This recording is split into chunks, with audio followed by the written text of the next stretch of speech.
इस लो के नीचे क्लोज करने के बाद में मार्केट एक लोअर हाई बनाया और लोअर हाई बनाने के बाद में एक लोअर लो के नीचे क्लोज करा। और इस हाई में मतलब कि जो यहाँ पर इस बाइंग में जब बड़े प्लेयर ने सेल किया ना, तो उस सेलिंग में इतनी ताकत थी कि इसने इस लो के नीचे क्लोज करने के साथ में मार्केट में इतना बड़ा मूव दिया।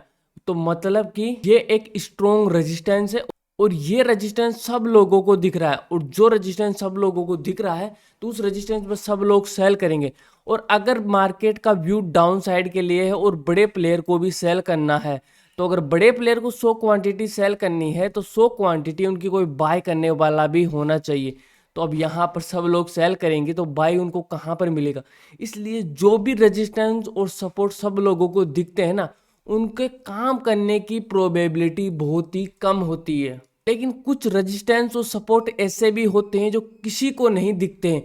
जो एक बेहतर प्राइस एक्शन जानता है ना, उसी को वो सपोर्ट और रेजिस्टेंस दिखते हैं। तो यहाँ पर एक रेजिस्टेंस है और देखो इसको टच करने के बाद में मार्केट गिरा है, और यहाँ से ऊपर जाके टच करने के बाद में तो मार्केट यहाँ पर गैप डाउन ही ओपन हो गया है। तो इसीलिए आज की इस वीडियो में हम एकदम हिडन सपोर्ट और रेजिस्टेंस सीखने वाले हैं, जो केवल हमें दिखेंगे और जो इस वीडियो को देख रहे हैं, सीख रहे हैं, उन्हीं को ये सपोर्ट और रेजिस्टेंस दिखेंगे। इसलिए इस स्ट्रेटेजी को सीखने के बाद में हमें कोई भी चार्ट पैटर्न्स की तो जरूरत नहीं है, और हमें कैंडल स्टिक के भी 2 या 3 कैंडल स्टिक पैटर्न्स की जरूरत है, उससे ज्यादा हमें जरूरत नहीं है। और ट्रेंड के साथ में भी और ट्रेंड के खिलाफ में भी ये स्ट्रेटेजी काम करेगी। और low risk high reward strategy, बिल्कुल 2 या 3 पॉइंट का ही आपका स्टॉप लॉस रहेगा, और इसके खिलाफ आपको बहुत ही लंबा टारगेट आपको मिलने वाला है। प्राइस एक्शन बेस्ड स्ट्रेटेजी है, सिस्टमेटिक स्ट्रेटेजी है। आज इसको आप देखोगे, आज इसको आप बैक टेस्ट करोगे, तब आगे भी ये ऐसे ही काम करेगी जैसे ये आज काम कर रही है। प्रॉफिटेबल एक स्ट्रेटेजी, मैं इसको खुद भी यूज करता हूं और जो मेरे स्टूडेंट्स हैं वो भी यूज करते हैं, और इससे प्रॉफिट बनता ही है। और आप इस स्ट्रेटेजी को देख के ट्राई करोगे ना, आपको भी यकीन हो जाएगा कि हाँ वाकई में इस स्ट्रेटेजी से हम प्रॉफिटेबल बन सकते हैं। और इसकी एक्यूरेसी है, एक्यूरेसी इसकी पूछो मत, आपको इसकी एक्यूरेसी 80% से ऊपर मिल जाएगी। और वो क्यों मिलेगी? क्योंकि एक हिडन सपोर्ट और रेजिस्टेंस स्ट्रेटेजी है। जो रेजिस्टेंस और सपोर्ट हमें दिख रहे हैं ना, बस हमें उन्हीं पे ट्रेड लेना है, और यहाँ पर कोई भी ट्रैप नहीं होता। यहाँ पे देखो कितना बड़ा टारगेट हमें मिला है, और यहाँ पर आप देखोगे तो यहाँ पे भी देखोगे आप कितना बड़ा टारगेट हमें मिला है। तो बहुत ही शानदार स्ट्रेटेजी है। और इसके साथ हम लेटेस्ट वीक के लाइव ट्रेड्स की भी टेस्टिंग करने वाले हैं, और रूल्स के अंदर अपन देखेंगे तो रिस्क रिवार्ड, टाइम फ्रेम, और उन सब के साथ में हमारे ये 4-5 रूल्स और है। इन रूल्स को सीखने के बाद में ही हम इस स्ट्रेटेजी को सीख पाएंगे। इसके बाद में हम सीखेंगे एंट्री कैसे लेनी है, स्टॉप लॉस क्या लगाना है, स्ट्रेटेजी में टारगेट क्या होगा, टाइम फ्रेम क्या होगा, कहाँ पर एप्लीकेबल है, फॉरेक्स में भी चलती है क्या, क्रिप्टो में भी चलती है क्या, ये सारी चीजें हम सीखने वाले हैं। तो चलिए दोस्तों, बिना देरी के वीडियो शुरू करते हैं। तो 1 कैंडल स्ट्रेटेजी इसका नाम है, और इसी स्ट्रेटेजी का जो सबसे पहला रूल ये है कि एटलीस्ट 2 और more candles formed side by side. मतलब कि मार्केट अगर ऊपर की तरफ जा रहा है या डाउन साइड के लिए जा रहा है, हमें अगर किसी भी साइड का ट्रेड लेना है ना, तो उस साइड कम से कम 2, एक नहीं कम से कम 2 या 2 से ज्यादा कैंडल्स एक साइड बननी चाहिए। और उन कैंडल्स की क्लोजिंग ना हाई के ऊपर होनी चाहिए। कि पहली कैंडल ये बनी, ठीक है, अब इसके बाद में जो सेकंड कैंडल बन रही है ना, उसकी क्लोजिंग पिछली कैंडल के हाई के ऊपर है। तो वन साइड में कम से कम 2 कैंडल्स बननी चाहिए। क्यों बननी चाहिए? लॉजिक में हमें पता होना चाहिए। वो इसलिए बननी चाहिए कि हमें ये स्ट्रॉन्ग मूव बता रहा है कि हाँ भाई, बाइंग के साइड एक स्ट्रॉन्ग मूव आया, 2 कैंडल्स लगातार हाई के ऊपर क्लोजिंग करते हुए ऊपर की तरफ जा रही है। तो ये हमें ये बता रहा है कि हमें अपसाइड का ही ट्रेड लेना है, क्योंकि मार्केट में स्ट्रॉन्गनेस आ रही है बाइंग साइड के लिए, ठीक है। इसी का उल्टा डाउन साइड के लिए होगा। नेक्स्ट हमारा रूल है candle colour note matter. Candle का कलर कोई मैटर नहीं करता है। इसके अंदर बस इतना सा ध्यान रखना कि 2 कैंडल एक साइड बन गई है, हाई के ऊपर क्लोज कर गई। अब जितनी भी कैंडल्स अगर बन रही ना, वो रेड बने या ग्रीन बने, वो कैंडल्स जो भी पिछली कैंडल्स है ना, उनके लो के नीचे क्लोज नहीं करनी चाहिए। ध्यान से रूल को देखो, बिल्कुल सिस्टमेटिक स्ट्रेटेजी है। जो भी कैंडल्स बन रही है ना, चाहे वो रेड बने या ग्रीन बने, उन सब की क्लोजिंग लो के नीचे नहीं होनी चाहिए किसी भी। देखो ये रेड कैंडल बनी है ना, तो इसकी क्लोजिंग देखो इसके लो के नीचे क्लोज नहीं हुई है। तो इसका मतलब क्या है कि ये भी एक ग्रीन कैंडल ही है, ठीक है। तो जो कैंडल लो के नीचे क्लोज नहीं कर रही है, उसका मतलब है कि वो कैंडल ग्रीन कैंडल है, और जो कैंडल इसका उल्टा हाई के ऊपर क्लोज नहीं कर रही है ना, वो वही रेड कैंडल ही है। तो ये ग्रीन कैंडल है, ये ग्रीन कैंडल है, ये भी ग्रीन है, ये भी ग्रीन है, ये भी ग्रीन कैंडल है, ठीक है। तो कलर कोई मैटर नहीं करता है। अब इसके बाद में नेक्स्ट हमारा जो रूल है, one candle take only one candle liquidity. ध्यान से देखना, तो जो हमारी जो ये कैंडल बन रही है ना, ये हमारी वन कैंडल है, ठीक है। इसे हम वन कैंडल बनते हैं। तो दो कैंडल बनने के बाद में जो भी हमारी कैंडल बन रही है, या 3 4 5 कैंडल बनने के बाद में, तो जो कैंडल हमारी बन रही है वो हमारी वो वन कैंडल है। और वो कैंडल जो पिछली कैंडल है ना, पिछली कैंडल, उसके लो के नीचे ऐसे लो स्वीप करना चाहिए वो कैंडल, इस तरीके से। ये इसका लो था, ठीक है। और लो स्वीप करने के बाद में इसकी क्लोजिंग हमें पता है कि कहाँ पर होनी चाहिए। इसकी क्लोजिंग लो स्वीप करने के बाद में ऊपर कहीं पर भी हो जाए, कोई प्रॉब्लम नहीं है। लेकिन लो स्वीप करने के बाद में इसकी क्लोजिंग इसके नीचे नहीं होनी चाहिए। तो जो हमारी वन कैंडल है वो लो को स्वीप करनी चाहिए इस तरीके से। अब ध्यान ये रखना है कि जो कैंडल लो स्वीप कर रही है ना पिछली कैंडल का, वो कैंडल कंटिन्यू दो कैंडल का लो स्वीप नहीं करना चाहिए कि इसने इस वन कैंडल ने इसका भी लो स्वीप कर दिया और इसका भी लो स्वीप कर दिया, नहीं। क्योंकि इसका मतलब है कि मार्केट में सेलिंग ज़्यादा हो गई है। बड़े प्लेयर्स ने इतना सेल कर दिया कि उसने एक कैंडल दो कैंडल का लिक्विडिटी ले ली है। तो अब मार्केट क्या करेगा ना, थोड़ा सा ऊपर जाएगा यहाँ से और यहीं पे साइडवे हो जाएगा। इसलिए जो हमारी वन कैंडल है वो एक कैंडल से ज़्यादा कैंडल्स की लिक्विडिटी नहीं लेनी चाहिए, केवल एक कैंडल की ही वो लिक्विडिटी लेनी चाहिए। नेक्स्ट हमारा कि वन कैंडल के नीचे क्लोज ना हो। अब देखो इस रूल को ध्यान से सीखना, बहुत ही इंपॉर्टेंट रूल है। तो जिस कैंडल ने, देखो इस कैंडल ने लिक्विडिटी ली थी, तो इसका मतलब क्या था कि इसने जो यहाँ पे लिक्विडिटी ली थी, इसका मतलब ये था कि मार्केट में ना भाई अप ट्रेंड में था। अब बड़े प्लेयर को ना 100 क्वांटिटी यहाँ पर सेल करनी थी, ठीक है। लेकिन कुछ 10 या 20 या 30 जितनी भी क्वांटिटी कुछ बच गई थी, तो उन क्वांटिटी को बाय करने के लिए उनको सेलर की ज़रूरत थी, ठीक है। तो अगर मार्केट में ज़्यादा बड़ी सेलिंग आ जाएगी ना, तो और भी ज़्यादा बड़े प्लेयर्स हावी हो जाएंगे। मार्केट में एक बड़ा प्लेयर थोड़ी है, और भी कई बड़े प्लेयर है, तो वो हावी हो जाएंगे। और अगर वो हावी हुए ना, तो वो क्या करेंगे ना कि इस कैंडल को भी नीचे क्लोज करा देंगे, यहाँ तक क्लोज करा देंगे। इसलिए बड़े प्लेयर क्या करते हैं ना कि वो चालाकी से केवल, अब ये हमें भी पता है कि उनको अगर बाय करना है ना, तो कोई सेल करने वाला भी होना चाहिए। तो जैसे ही कोई भी कैंडल की लो टूटता है ना, तो सब लोग यहाँ पर सेल करते हैं। जब सब लोग यहाँ पर सेल करते हैं ना, तो बड़े प्लेयर उस जगह पर बाय कर लेते हैं, और फिर इसके बाद में मार्केट इस तरीके से ऊपर की तरफ मूव करता है। इसीलिए जिस कैंडल ने लिक्विडिटी ले ली है ना, जिस कैंडल ने लिक्विडिटी ले ली है, ध्यान से सुनना, उस कैंडल के नीचे, उस कैंडल के लो के नीचे अब कोई भी कैंडल क्लोज नहीं करनी चाहिए। क्यों नहीं करनी चाहिए? हर क्यों का जवाब होना चाहिए। क्योंकि भाई इस कैंडल ने लिक्विडिटी ले ली है, सब लोगों ने यहाँ पर सेल करा था, बड़े प्लेयर ने बाई करा था, इस जगह पे उनकी बाइंग की क्वांटिटीज लगी हुई है। इस बस जो इसने लो स्वीप करा है ना, ये छोटा सा लो, बस इसी के अंदर उनकी बाइंग की क्वांटिटीज है। अगर अब मार्केट इसके नीचे आया तो उन्हें भी लॉस होगा, और अगर इसके ऊपर रहेगा तो हमें यह पता रहेगा कि हाँ भाई थोड़ी बहुत क्वांटिटी उनकी बच गई थी, तो उन्होंने और भी रेड कैंडल्स बनी उनमें ले लिए। हो सकता है यहाँ पर एक और रेड कैंडल बन जाए, हो सकता है इसी रेड कैंडल में उन्होंने और क्वांटिटी ले ली हो। तो जब और भी रेड कैंडल्स बनेगी, ये हमारा सपोर्ट और भी मजबूत होता जाएगा। तो यहाँ पर जितनी रेड कैंडल्स बनेगी ना, अब बनने दो भाई। यही तो है हमारी पिछली स्ट्रेटेजी और इसी स्ट्रेटेजी में, यही तो अंतर। उसके अंदर तो हमारी जो कैंडल लिक्विडिटी ली थी ना, वो हाई के ऊपर क्लोज करती थी। इसके अंदर कोई रूल नहीं है, हाई के ऊपर क्लोजिंग हमें नहीं चाहिए। तो जहाँ पर इसने लिक्विडिटी कैंडल ने ली है, अब इसके नीचे कोई भी कैंडल क्लोज नहीं करनी चाहिए। यहाँ पर अब जितनी भी ज़्यादा रेड कैंडल्स बनेगी, देखो यहाँ पर ये बनी है, हो सकता है और बन जाए, उतना ही हमारे लिए अच्छा है। क्योंकि बड़े प्लेयर यहाँ पर इन कैंडल्स के अंदर बाय करेंगे और छोटे प्लेयर है वो यहाँ पर सेल करते जाएंगे। इसलिए हमें इतना सा ही ध्यान रखना है केवल कि जिस कैंडल ने लिक्विडिटी ली है ना, उसके लो के नीचे कैंडल क्लोज नहीं करनी चाहिए। बाकी इसके नीचे क्लोज करे कोई प्रॉब्लम नहीं, इसके नीचे क्लोज करे कोई प्रॉब्लम नहीं, इसके नीचे क्लोज करे कोई प्रॉब्लम नहीं है, बस इसके नीचे कोई भी कैंडल क्लोज नहीं करनी चाहिए। अब क्लोजिंग का मतलब ये नहीं है कि ये कैंडल क्लोज कर गई, अब आगे अगर ये कैंडल आके क्लोज कर देती है यहाँ से आने के बाद में, तो वो क्लोजिंग मानी जाएगी, नहीं।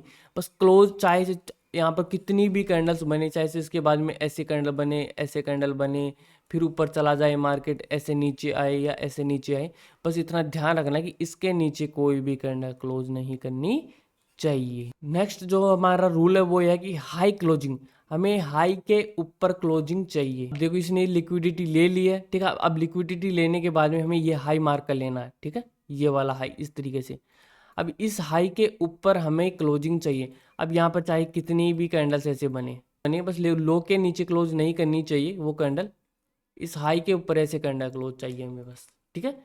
इसके हाई के ऊपर जब तक कैंडल क्लोज नहीं करती है ना, तब तक हमारा ये जो ये लो है वो मान्य नहीं होगा। जैसे ही इसके हाई के ऊपर कैंडल क्लोज कर जाएगी, अब हमारा ये एक बहुत ही बेहतर सपोर्ट बन चुका है। अब देखो यहाँ तक हमारी जो भी ये रूल्स थे ना, वो सारे रूल्स यहाँ पर कंप्लीट हो चुके हैं। इन रूल्स को कंप्लीट होने के बाद में हम देखो बोनस टिप सीखेंगे, और बोनस टिप के साथ में हम सीखेंगे कि एंट्री हमें कैसे लेनी है, एंट्री कहाँ पर लेनी है, ये अब तक हमने नहीं सीखा है। तो देखो यहाँ पर इस चार्ट पे ध्यान से देखो एंट्री कैसे लेनी है हमें। यहाँ पे देखो एक कैंडल बनी, सारे रूल्स देखो चारों पांचों, फिर एक और कैंडल बनी, मतलब कि दो कैंडल लगातार लो के नीचे क्लोज कर रही है, ठीक है। यहाँ पर ये कैंडल क्लोज करी, फिर उसके बाद में एक और कैंडल लो के नीचे क्लोज करी, मतलब कि वन साइड दो कैंडल हमारी बन चुकी है। उसके बाद में अब कोई भी कैंडल बनती है वो पिछली कैंडल्स के हाई के ऊपर क्लोज नहीं करनी चाहिए। ये भी कैंडल क्लोज नहीं करिए, और ये कैंडल भी देखो लो के नीचे, ये हाई के ऊपर क्लोज, इस हाई के ऊपर क्लोज नहीं करिए, मतलब कैंडल का कलर कोई मैटर नहीं करे। ये रूल भी हमारा आ चुका है, ठीक है। देखो इस कैंडल का कोई कलर मैटर नहीं कर रहा है, क्योंकि ये भी एक रेड कैंडल ही है, क्योंकि इस हाई के ऊपर ये क्लोज नहीं करिए। ये कैंडल भी इस हाई के ऊपर क्लोज नहीं करी। अगर ये हाई के ऊपर क्लोज कर जाती है ना, तो अब ये भी ग्रीन और ये भी ग्रीन, दोनों ग्रीन हो जाते, लेकिन हाई के ऊपर ये कैंडल क्लोज नहीं करी। अब हमें क्या चाहिए था कि कैंडल हमारी ना, एक कैंडल हमारी लिक्विडिटी लेनी चाहिए। अब देखो ये कैंडल हमारी लिक्विडिटी लिए, अब एक ही कैंडल की लिक्विडिटी लेनी चाहिए, और कलर कोई मैटर नहीं करता। अब जरूरी नहीं है कि रेड कैंडल की ही वो कैंडल लिक्विडिटी ले, नहीं, कोई भी कैंडल की लिक्विडिटी वो ले सकती है। अब देखो इस कैंडल ने यहाँ पर इसकी लिक्विडिटी ली है। देखो तो मैं थोड़ा और जूम कर देता हूँ आपके लिए। देखो ये हाई था, ठीक है, इस जगह पे हाई को तोड़ने के बाद में सब लोगों ने यहाँ पर बाई करा, ठीक है। हाई को तोड़ने के बाद में सब लोगों ने यहाँ पर बाई करा, और सबको बाई करने के बाद में बड़े प्लेयर ने यहाँ पर सेल कर दिया। अब इसी के अंदर तो लगी हुई है सेल की क्वांटिटी। अब देखो इतनी सी विक है, बस इस विक के अंदर ही बहुत सारी सेल की क्वांटिटीज लगी हुई है, ठीक है। देखो ऐसी विक्स और भी ऊपर की तरफ बनी है, देखो यहाँ पर बनी है, ये कैंडल नीचे बनी है, और इसकी क्लोजिंग देखो नीचे हुई है, और हाई के ऊपर क्लोज नहीं कर रही। अब इसके बाद में हमें क्या करना है, जो भी हमारी कैंडल लिक्विडिटी लिए उसको हम क्या बोलते हैं, उसको हम बोलते हैं वन कैंडल, ठीक है। तो ये हमारी हो गई है वन कैंडल। अब वन कैंडल बनने के बाद में हम क्या देखते हैं, लो और हाई मार्क कर लेते हैं। तो हमने ये लो मार्क कर लिया है इस तरीके से, ठीक है, यहाँ पे ये लो हमने मार्क कर लिया। और अब वन कैंडल बनने के बाद में चाहे से मार्केट यहाँ कितनी देर रुके, लेकिन इस लो के नीचे क्लोज करनी चाहिए कैंडल। तो ये कैंडल देखो लो के नीचे क्लोज कर गई है, ध्यान से देखना। अब क्लोजिंग होने के बाद में, ठीक है, हमें पता था कि इसके ऊपर सब लोगों ने सेल करा था, ठीक है, बड़े प्लेयर ने यहाँ पे सेल करा था, और कुछ लोगों ने यहाँ पर बाय करा था, जिनको प्राइस एक्शन अच्छे से नहीं आता है। तो इस कैंडल के अंदर यहाँ पर सेल के ऑर्डर लगे हुए हैं। तो जब मार्केट दोबारा यहाँ पर आएगा इस जगह पे, इस कैंडल की विक के पास में, ठीक है, इसकी यहाँ से लेकर यहाँ तक सेलिंग आई है, तो हो सकता है ना कि कुछ ऑर्डर यहाँ पर बाकी रह गए हो, ठीक है, क्योंकि बहुत बड़ा मूव आया है। तो इन इस वीक में ही तो पूरे ऑर्डर लगे हुए हैं, तो हो सकता है कुछ ऑर्डर यहाँ पर बाकी रह गए हो। तो इसलिए हम क्या करेंगे ना, अब इस वीक है ना, इस वीक को पूरा इस तरीके से मार्क कर लेंगे, एक रेजिस्टेंस जोन बना देंगे हम, इस वीक का एक रेजिस्टेंस जोन बना देंगे। तो अब जब भी मार्केट यहाँ पर आएगा ना, तो हम प्राइस एक्शन के रूल के हिसाब से और ट्रेडिंग के लॉजिक के हिसाब से, बड़े प्लेयर कैसे ट्रेड करते हैं उस लॉजिक के हिसाब से, हम यहाँ पर जो ये कैंडल है ना, इसके विक के 50% पे, ठीक है, ट्रेंड के साथ में अभी एंट्री का मैं बता दूंगा आपको, ठीक है। तो जब भी मार्केट आएगा इस कैंडल को यहाँ पर टच करेगा, और टच करने के बाद में या और भी इसके एंट्री के मेथड्स हैं, हमें बस इतना सा पता है कि ये हमारा जोन है, और जैसे यहाँ पर मार्केट आता है इस जोन के पास में हम यहाँ पर सेल करेंगे, ठीक है। इस जोन के पास में जब भी मार्केट आता है हम यहाँ पर सेल करेंगे, ठीक है। यहाँ पर हम प्राइस एक्शन को देखेंगे, ऐसा नहीं कि ऐसे तुक्का बढ़ा लेंगे हम, जब भी मार्केट दोबारा यहाँ से नीचे जाके आएगा तो हम यहाँ पर एंट्री के लिए प्राइस एक्शन देखेंगे और यहाँ पर इस जोन में ही हम यहाँ पर सेल करेंगे, ठीक है। जब भी मार्केट यहाँ पर आता है, अब देखो मार्केट यहाँ पर कब आता है, यहाँ से नीचे गया, ठीक है। इसको मैं थोड़ा आगे मार्क कर लेता हूँ। जब भी इस जोन में आएगा हम यहाँ पर सेल साइड का ट्रेड लेंगे प्राइस एक्शन को देख के, ठीक है। देखो यहाँ पे नहीं आया, अभी भी नहीं आया, अभी भी नहीं आया, फिर ऊपर गया, फिर ऊपर गया, अब देखो अब आया यहाँ पे, ठीक है। तो जैसे ही यहाँ पर हम प्राइस एक्शन देखेंगे, यहाँ पे ये कोई शूटिंग स्टार बनी है, ठीक है। और भी हम अभी मैं आपको सिखाऊंगा कि एंट्री कैसे लेनी है, 3-4 तरीके बताऊंगा, ठीक है। अब यहाँ पर जैसे ये कैंडल बनती है एट शूटिंग स्टार, ठीक है, हम यहाँ पर एंट्री लेंगे। ऊपर का ऐसा होगा 25 पॉइंट का, 50 पॉइंट का हमारा यहाँ पे टारगेट रहेगा, ठीक है। अब देखो बहुत बार होता है ना कि इस तरीके से हमने मान लो आगे भी मार्क कर लिया। अब देखो इसको यहाँ पर कितनी बार टच करा है, यहाँ पे, ठीक है, जाके ये लेवल पे एक बार टच करा। अब आपको ना जब ये एक बार टच करता है ना तभी आपको ट्रेड देना। अब जाके ये दोबारा टच करा, अब आप बोलोगे देखो इतना गिर गया, गिरा है, बहुत ही कम गिरा है, हर बार ऐसे नहीं गिरता है। इसलिए जब भी ये एक बार ही पहली बार इसको टच करने जा रहा है ना तभी हमें ट्रेड देना। क्यों भाई, पहली बार टच करने पर क्यों ट्रेड लेना, बाद में टच करने पर क्यों ट्रेड नहीं ले सकते? क्योंकि जब यहाँ पर सेल के ऑर्डर लगे थे, जब बड़े प्लेयर ने यहाँ पर सेल के ऑर्डर लगाया और जब मार्केट दोबारा गया यहाँ पे, तो हो सकता है कि सारे ऑर्डर इसी के अंदर ट्रिगर हो गए हो और अब जब ये दोबारा जा रहा है तो कुछ ऑर्डर बचे ही ना हो। तो इसलिए उसी रिस्क से, उसी के डर की वजह से हमें जब मार्केट दोबारा जा रहा हो ना तो हमें यहाँ पर ट्रेड एग्जीक्यूट नहीं करना है। जब भी मार्केट यहाँ पे दोबारा जाता है उसी लेवल को टच करने के लिए बस हमें, अब उसके बाद में और लेवल्स आइडेंटिफाई करने, इस लेवल पे हमें ध्यान नहीं देना है, ठीक है। तो अब लेवल हमने आइडेंटिफाई कर लिया है, ठीक है। अब आइडेंटिफाई करने के बाद में अब आप देखो कि एंट्रीज हमें कैसे लेनी, यहाँ पर प्राइस एक्शन में हमें क्या क्या देखना है। तो सबसे पहले हम एंट्री में सीख लेते हैं कि ट्रेंड के साथ में कैसे हम एंट्री लेंगे और ट्रेंड के खिलाफ हम कैसे एंट्री लेंगे। तो दोस्तों यहाँ पर ये क्लास ना एंट्री के साथ में 1 घंटे से भी ऊपर की हो गई है, इसलिए जो एंट्री का मेथड है ना वो आपको अभी इतना सा ध्यान रखना है कि जब भी मार्केट यहाँ पर इस लेवल पर आएगा ना, जो हमारा जो ये लेवल है जो हमने मार्क किया है, इस लेवल पर आने के बाद में हमें डाउन साइड का ट्रेड लेना और ये इसी का उल्टा में बाई साइड का ट्रेड लेना जब भी मार्केट इस लेवल के ऊपर आएगा तो, ठीक है। अब यहाँ पर जब सबसे इंपॉर्टेंट होता है कि अब मैंने बोल दिया तो मजाक थोड़ी है, तो जब मार्केट यहाँ पर ऊपर जाएगा ना तो हमें कौन कौन सा प्राइस एक्शन देखना है और कौन कौन से प्राइस एक्शन को देखने के बाद में ही तो हमें एंट्री लेनी है। हमें कैसे पता चलेगा यहाँ पर कि इस कैंडल को टच करने पर एंट्री नहीं लेनी है? कैंडल तो ये भी टच करिए और ये भी टच करिए और ये भी टच करिए, तो किस कैंडल में हमें एंट्री लेनी है, इसीलिए इसकी एक और क्लास है वो इसके बाद में आएगी। तो इसके अंदर बस आपको इतना सा ध्यान रखना है इस क्लास के अंदर कि जब भी मार्केट यहाँ पर जाएगा तो हमें सेल साइड का ट्रेड लेना है। नेक्स्ट वीक में आपके लिए एंट्री का भी मेथड आ जाएगा कि मैं एंट्री कैसे लेता हूँ, ठीक है दोस्तों। तो उम्मीद है दोस्तों आपको वीडियो पसंद आई होगी। तो दोस्तों वीडियो पसंद आई तो लाइक कर देना और आपके भाई के चैनल को सब्सक्राइब कर देना।